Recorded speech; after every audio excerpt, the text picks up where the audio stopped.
Hello and hi friends. I would like to welcome each one of you to my channel Query Disk. Please put your questions on comment box and we would try to answer on our website www.querydisk.com. Our today topic of discussion is simple vapor compression refrigeration. So friend, let us start with the topic simple vapor compression refrigeration. So what is it? The vapor compression cycle is the advanced version of the air compression cycle. In vapor compression cycle, the working fluid is called refrigerant. It evaporates and condensates at suitable pressure for practical equipment design. The refrigerant usually used for this purpose is ammonia, carbon dioxide, sulfur dioxide. Note, the use of refrigeration equipment to produce temperature below -150 degrees centigrade is known as cryogenics.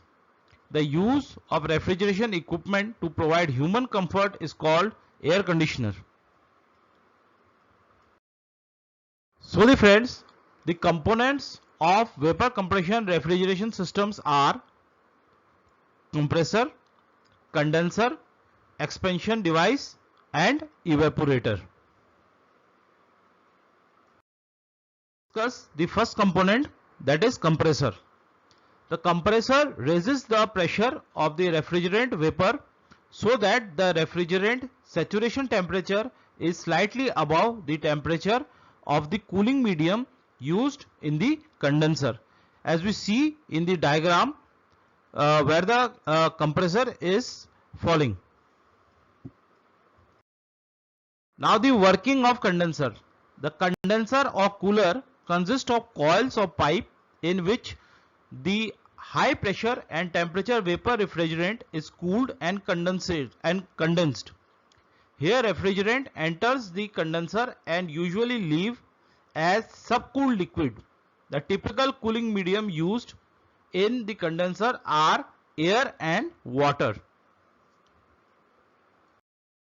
Now the friends, expansion valve.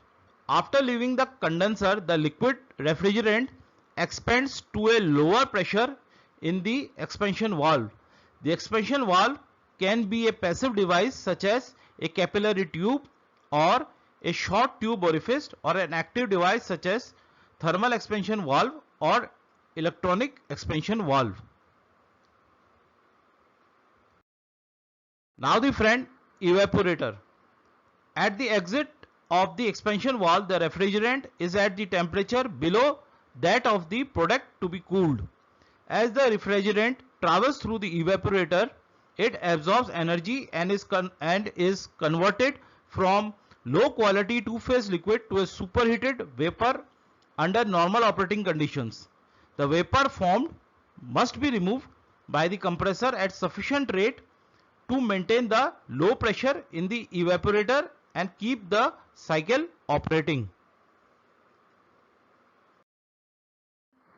Now is the pressure enthalpy chart for the simple vapor compression refrigeration system. This one is the pressure enthalpy chart for the simple vapor compression refrigeration system.